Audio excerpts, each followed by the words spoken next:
Deux chiffres ont soudain bouleversé l'équilibre politique jamaïcain. En 48 heures, l'ultimatum officiel s'est retourné contre ses auteurs et déclenché une mobilisation nationale imprévue. Pourquoi Ibrahim Traoré est-il devenu l'étincelle d'une telle rupture? Rien ne serait plus pareil. La crise ouverte par l'ultimatum a révélé quelque chose de plus profond qu'un simple désaccord diplomatique. Elle a mis à nu une fracture déjà installée entre institutions et population. Dans cette affaire, l'enjeu essentiel tient en une idée simple de 10 mots. La vérité publique décide toujours plus que les discours officiels. Cette tension, visible dans les rues comme dans les débats universitaires, montre combien chaque parole peut devenir une force de mobilisation ou d'inquiétude selon la façon dont elle résonne. Car, derrière le choc initial, une autre question s'imposait discrètement. Une micro-hook destinée à retenir l'attention de tous. Que se passe-t-il lorsqu'un message extérieur exprime ce que beaucoup taisent depuis longtemps? La situation jamaïcaine a pris une dimension nouvelle, où les attentes des citoyens, la réaction du gouvernement et le rôle symbolique des voix étrangères se sont entremêlés. Dans cette dynamique fragile, le nom d'Ibrahim Traoré, déjà projeté dans le débat public, est devenu un repère permettant de comprendre la portée réelle de cet épisode. La première révélation était venue sans avertissement, en moins de 24 heures.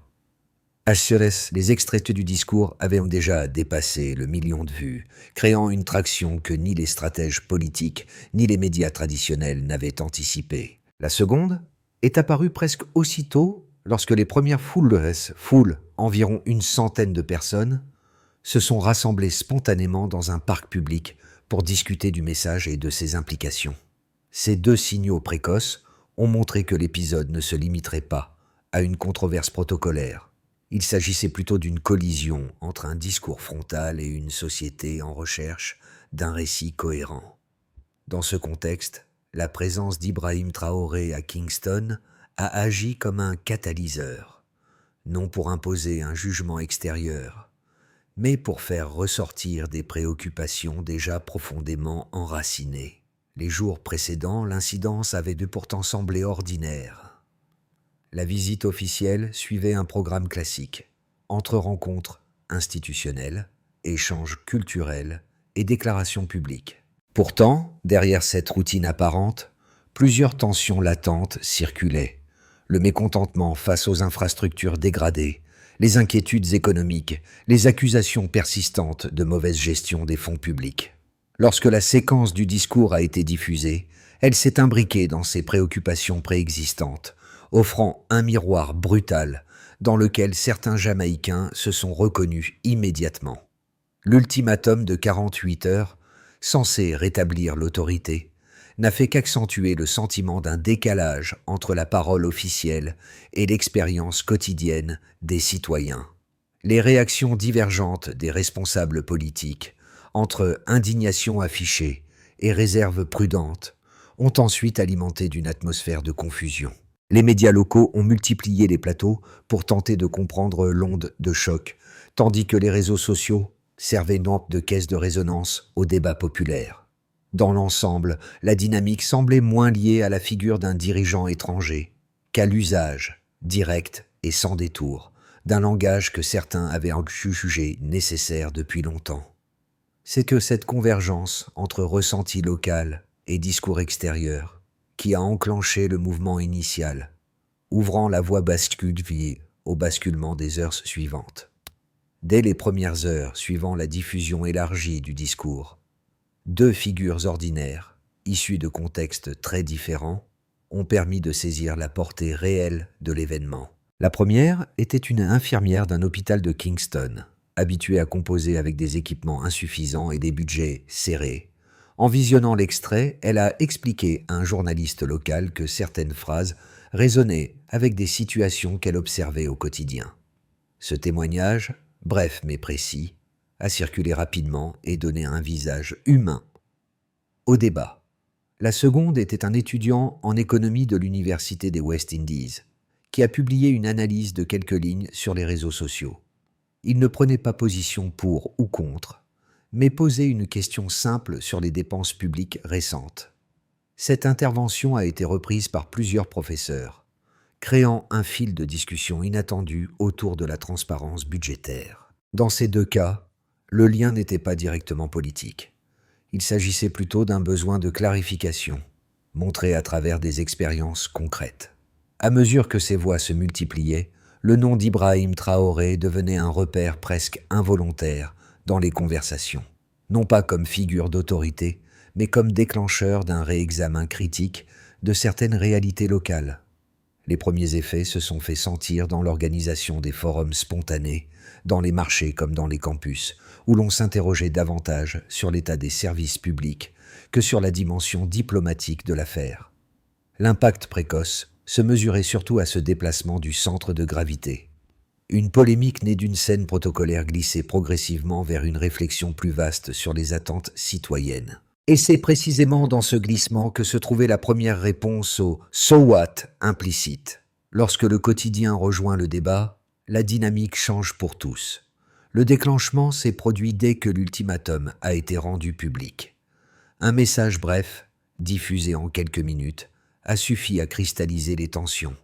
Les radios locales en ont parlé. Les chaînes de télévision ont relayé les premières réactions. Les réseaux sociaux, eux, ont explosé. Les discussions se sont emballées, mêlant inquiétude, curiosité et colère contenue. Le ton s'est durci. Des étudiants ont commencé à partager des extraits. Des commerçants ont commenté l'affaire devant leurs boutiques.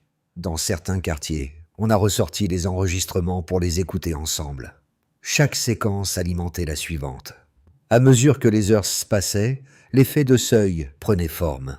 Les voix se multipliaient. Les oppositions internes au gouvernement se faisaient plus visibles.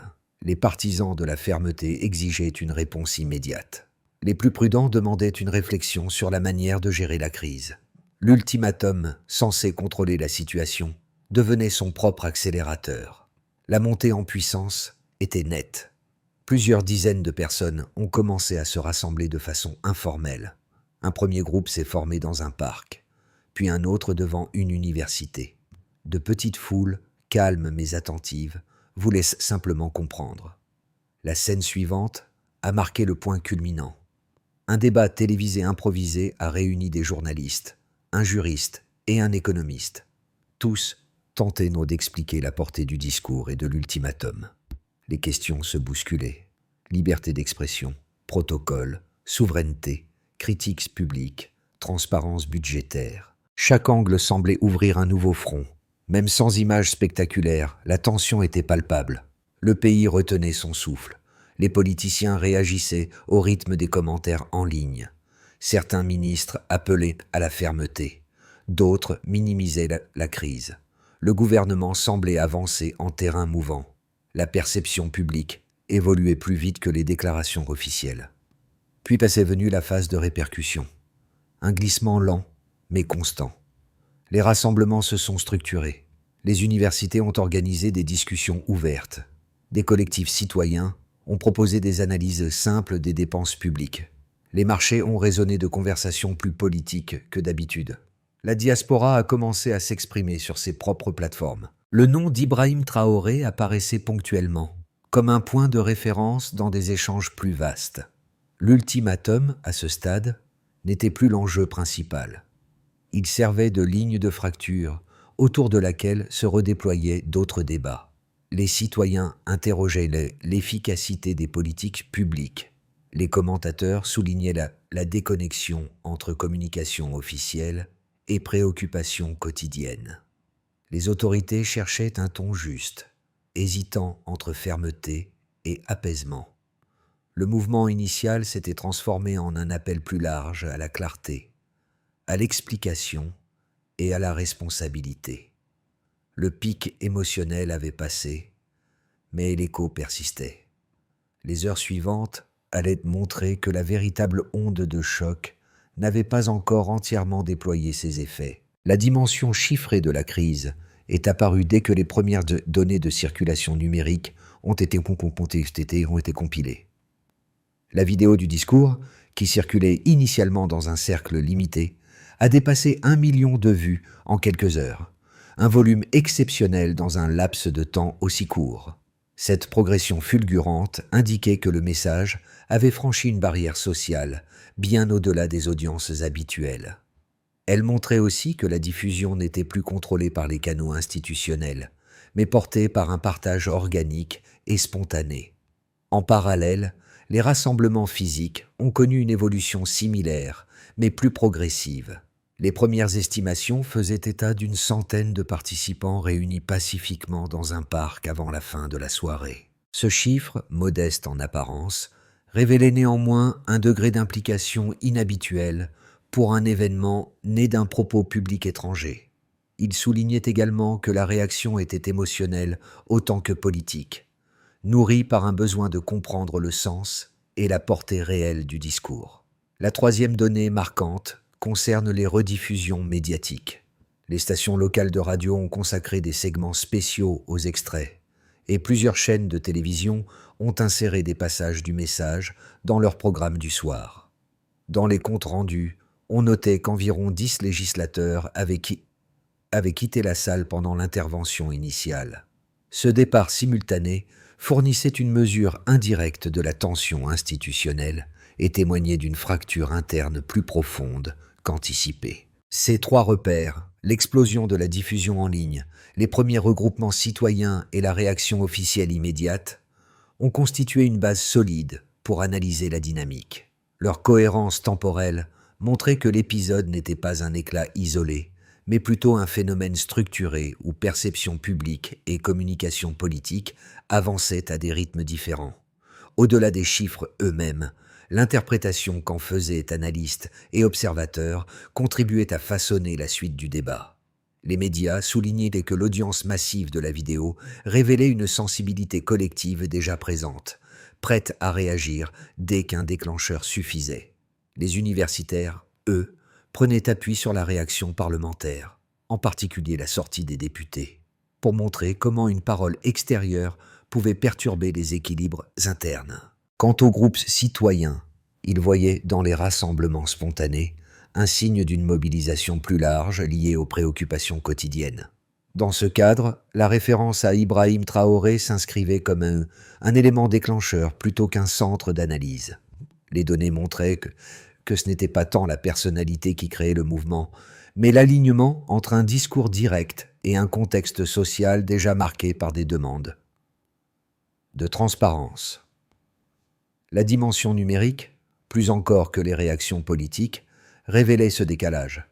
En fin de compte, ces mesures partielles ne prétendaient pas décrire l'ensemble du phénomène, mais elles éclairaient ses premières strates. Elles montraient comment une séquence courte pouvait activer des discussions anciennes et comment trois repères simples, vue, rassemblement, réaction officielle, suffisaient à tracer les contours d'un basculement en cours. Deux positions principales ont émergé dès les premières heures, chacune portée par des arguments cohérents qu'il convenait d'examiner avec rigueur. La première, défendue par certains responsables politiques et plusieurs commentateurs, affirmait que l'intervention extérieure constituait une atteinte à la souveraineté. Selon eux, le fait qu'un dirigeant étranger formule des critiques directes sur la gestion interne pouvait fragiliser la crédibilité des institutions. Ils soulignaient que dans des relations diplomatiques ordinaires, les échanges se faisaient dans un cadre discret, laissant aux États le soin de traiter leurs affaires sans pression publique. Leur thèse reposait sur l'idée qu'une nation doit préserver son espace décisionnel et éviter que des déclarations venues de l'extérieur ne modifient les équilibres internes. La seconde position, portée par des groupes citoyens, des étudiants et certaines voix dans la société civile, estimait au contraire que le message avait simplement mis en lumière des réalités connues de longue date. Pour eux, le discours n'introduisait rien d'inédit. Il servait plutôt de miroir, reflétant des frustrations déjà présentes. Il rappelait que les critiques n'avaient pas ciblé la nation, mais les pratiques considérées comme dommageables pour les services publics. Dans cette lecture, ce n'était pas l'origine du message qui importait, mais sa résonance avec des préoccupations quotidiennes, observables dans les hôpitaux, les écoles ou les marchés. Entre ces deux perspectives, une troisième voie s'est dessinée, cherchant à concilier les arguments sans nier les faits. Les analystes insistaient sur un point simple. Le départ simultané d'une dizaine de législateurs, lors du discours, montrait que la réaction institutionnelle était elle-même révélatrice, indépendamment de la nationalité de celui qui parlait. Il soulignait également que les premiers rassemblements citoyens étaient modestes, une centaine de personnes, mais significatifs dans leur spontanéité. Cela indiquait que l'épisode ne résultait pas d'une agitation orchestrée, mais d'un alignement entre un propos extérieur et un climat social déjà sensible. Dans cette synthèse, la figure d'Ibrahim Traoré n'apparaissait ni comme un perturbateur délibéré, ni comme un porte-parole officiel, mais comme un déclencheur, dont le rôle devait être analysé à travers les réactions qu'il avait suscitées, plutôt qu'à travers son intention. La force du débat tenait précisément à cette nuance. L'événement devenait un prisme pour comprendre les tensions internes plutôt qu'un affrontement entre nations, une ligne à tout déplacer.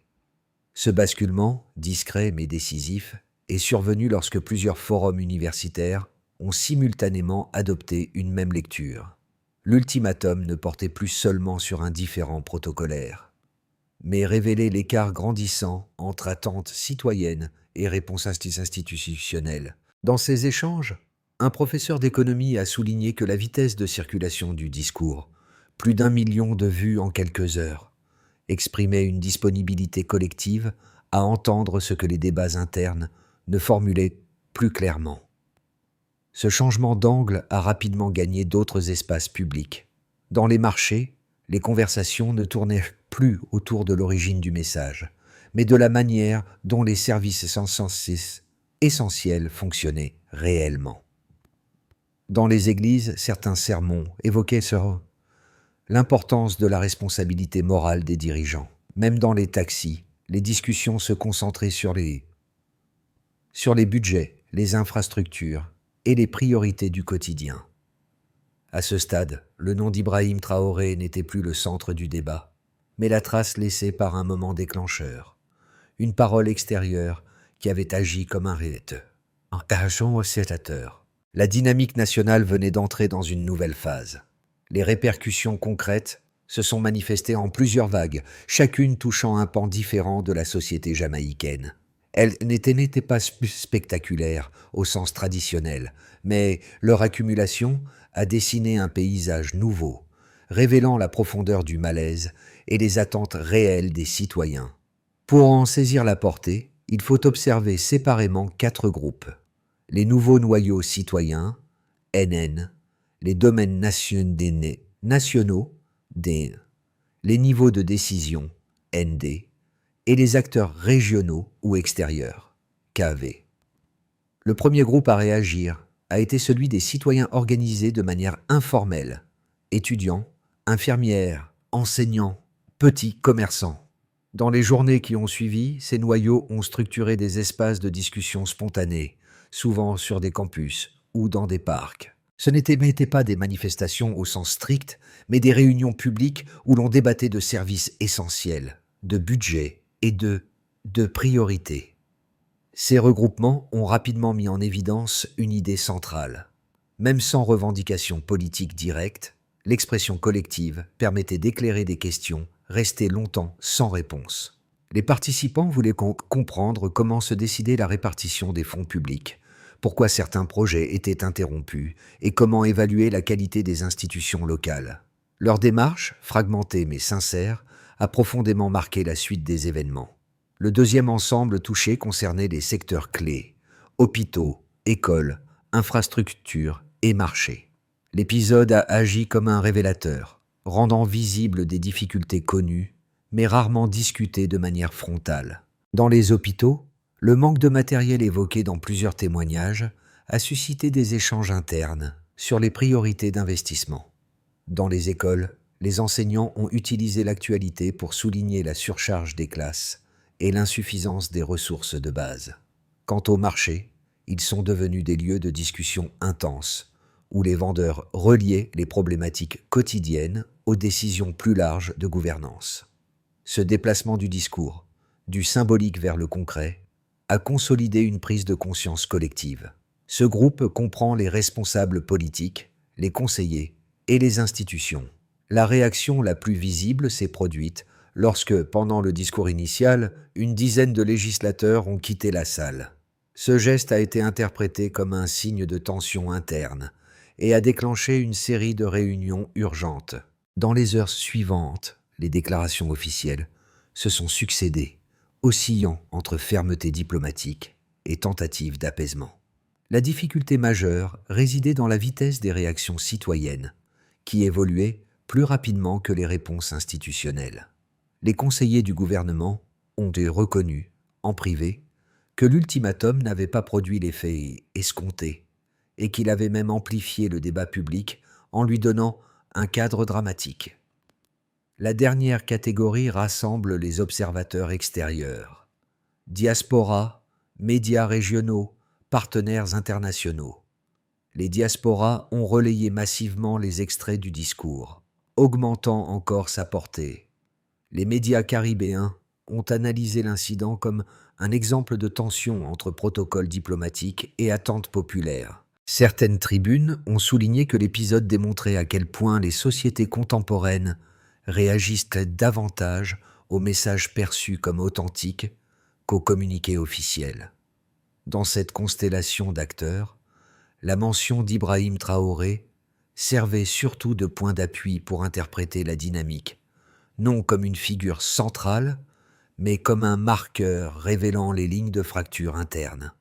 Au total, ces 4 couches d'impact ont formé un ensemble cohérent, montrant comment une séquence brève pouvait réorganiser les priorités et ouvrir un espace inédit de réflexion nationale.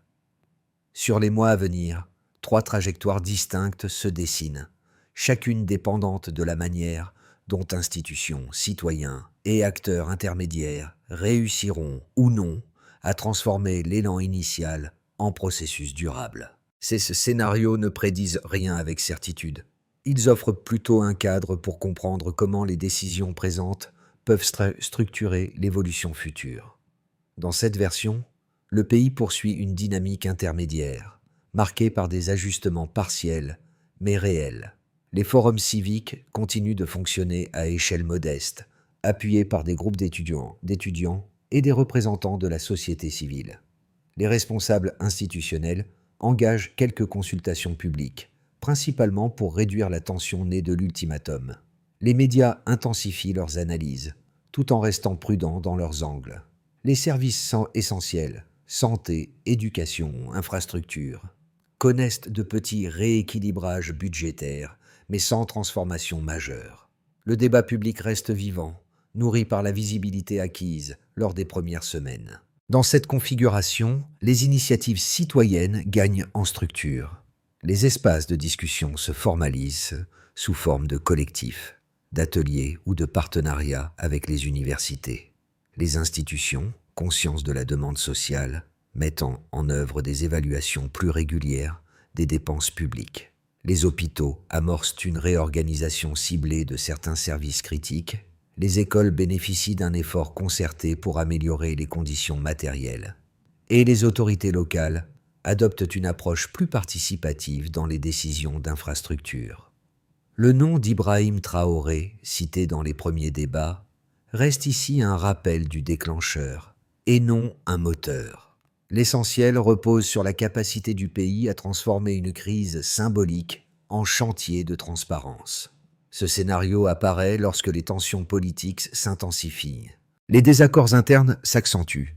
Les institutions peinent à trouver une réponse commune et certains groupes tentent de capitaliser sur les divisions. Les services publics stagnent ou se dégradent davantage. Les discussions citoyennes se dispersent faute de cadre et la confiance globale s'érode. Les médias se retrouvent polarisés, ce qui réduit l'espace pour une analyse sereine. Le souvenir de l'ultimatum demeure, mais ne génère plus d'élan constructif. Ce scénario n'implique pas nécessairement des troubles ouverts. Il décrit plutôt un enlisement, où chaque acteur avance sans vision commune.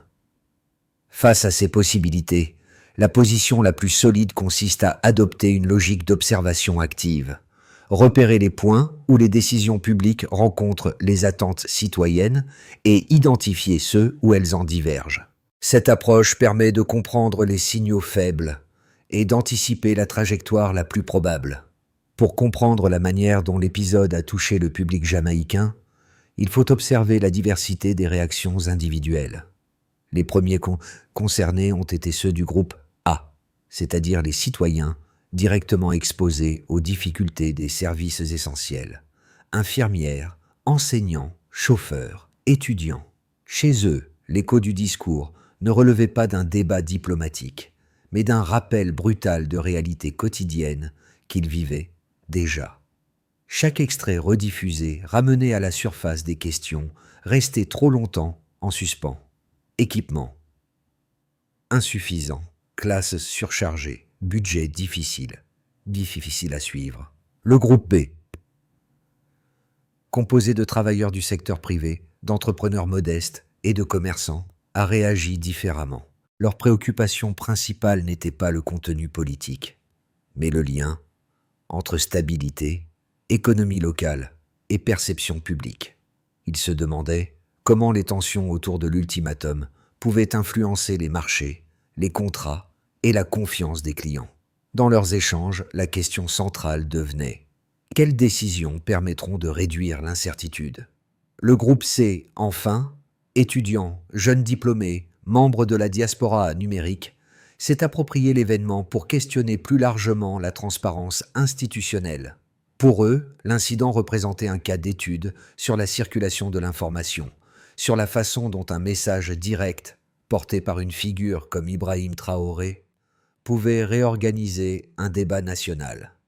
Leur intérêt était analytique, parfois militant, mais surtout tourné vers l'avenir. À partir de ces trois angles, deux suggestions simples se détachent pour les publics attentifs.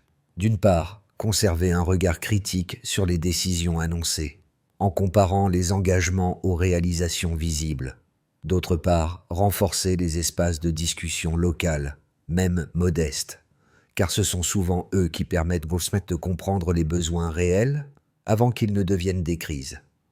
Pour transformer l'élan né de la crise en amélioration durable, plusieurs étapes structurées peuvent être envisagées. Elles ne constituent pas un programme exhaustif, mais une trame simple permettant d'ancrer la discussion dans le concret. Pour commencer, clarifier les priorités publiques. Il s'agit d'identifier, dans chaque secteur essentiel, santé, éducation, infrastructure, les points où les besoins sont les plus urgents. Cette clarification doit reposer sur des indicateurs accessibles, compréhensibles pour les citoyens et utilisables par les institutions locales. Sans ce tri préalable, les débats risquent de rester abstraits, alors même que les préoccupations quotidiennes sont très précises. Ensuite, établir des mécanismes de suivi. Une fois les priorités définies, un système de suivi régulier peut être mis en place. Rapports simplifiés, réunions communautaires, synthèse publique. L'objectif n'est pas de multiplier les procédures, mais de créer un rythme où chaque avancée ou stagnation devient visible. Cette visibilité renforce la responsabilité partagée entre institutions et citoyens. Par la suite, renforcer les espaces de participation. Les forums spontanés observés au début de l'affaire ont montré leur utilité. Leur structuration pourrait offrir un cadre de dialogue plus stable, intégrant étudiants, professionnels et représentants de quartier. Ces lieux de parole, même modestes, permettent souvent de repérer les problèmes avant qu'ils ne prennent de l'ampleur. De plus, consolider les collaborations éducatives et techniques. Les universités et centres de formation peuvent jouer un rôle clé en produisant des analyses neutres et en proposant des pistes d'action. Dans ce contexte, la mention d'Ibrahim Traoré n'est pas centrale, mais elle rappelle comment une intervention extérieure peut parfois encourager un pays à réexaminer ses propres dynamiques. Enfin, maintenir un horizon commun. Les changements durables nécessitent une vision partagée, même minimale. Améliorer les services essentiels, clarifier les dépenses, soutenir les initiatives locales. Cet horizon sert de fil conducteur pour éviter que les débats ne s'éparpillent. Lorsque les discussions se sont apaisées et que les premiers bilans ont été tirés, beaucoup ont repensé aux voies simples qui avaient ouvert la voie. L'infirmière évoquant les équipements manquants, l'étudiant soulevant une question budgétaire en quelques lignes.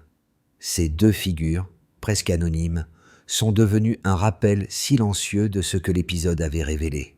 Leur présence discrète, mais constante, permettait de mesurer la distance entre ce qui était dit publiquement et ce qui était vécu chaque jour. Dans cette phase plus calme, le nom d'Ibrahim Traoré réapparaissait parfois, non comme un emblème politique, mais comme un marqueur du moment où la société avait réorienté son attention vers l'essentiel. La crise n'était plus un choc, mais un miroir, montré d'abord par quelques gestes ordinaires, puis amplifié par la dynamique collective. Ce retour aux figures de départ soulignait une vérité simple.